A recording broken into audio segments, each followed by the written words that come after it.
everyone. I haven't done any Vlogmases in like 3 days because my daughter came down. She flew into BWI and Ubered to Waldorf, and I picked her up there. And that one night of driving, and then the next night, I drove to Fredericksburg to see my granddaughter at her dinner party. And then I went on to Woodbridge to see my sister, and there was no parking permit. No parking permit for me, and I knew I was going to get towed. I don't have $300 to pay the tow truck company.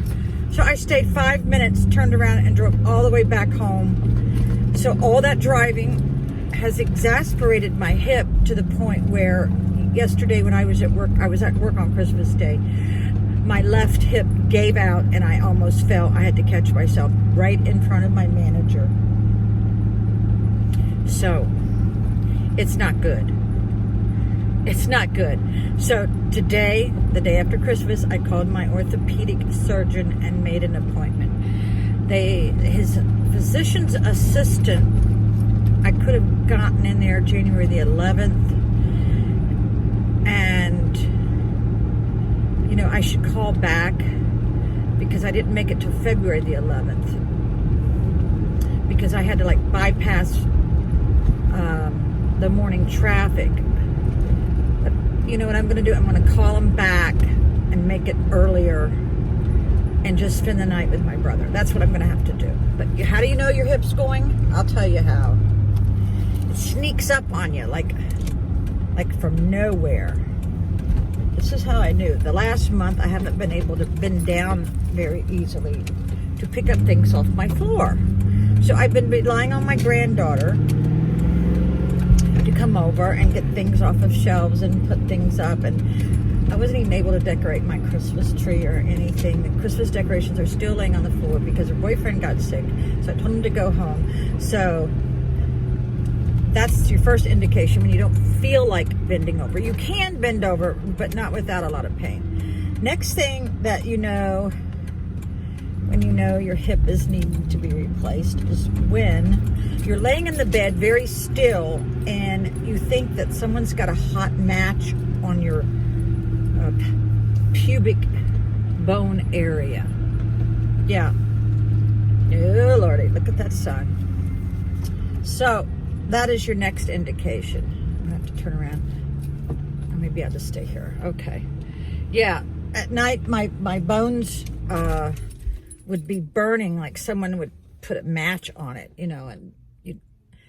So the other indication is when you're taking more naproxen sodium or Tylenol. And I've been hitting it hard the last month. And I never do that.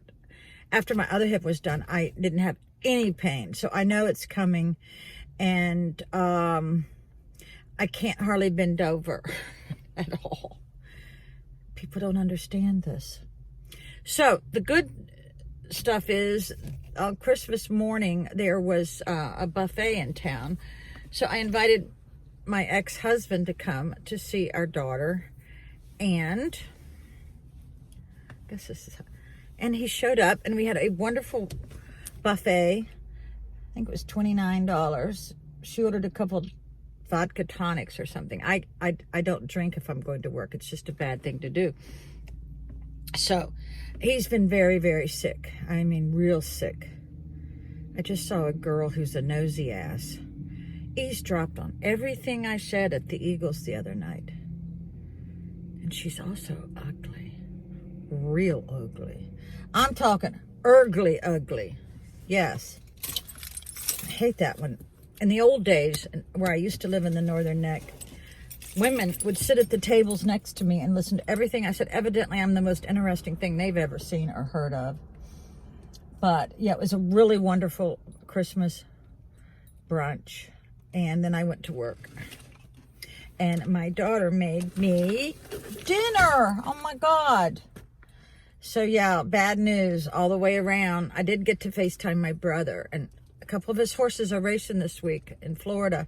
So, I have off Friday, so I may go watch. Now, he just did a claiming race on one of his horses, and he made like 32,000. My God. Must be nice. But I'm just happy making my $11 an hour, people. But I'm thinking about going back to college. I loved going to college. Yeah. All right. Merry Christmas. Got to go to work. Bye.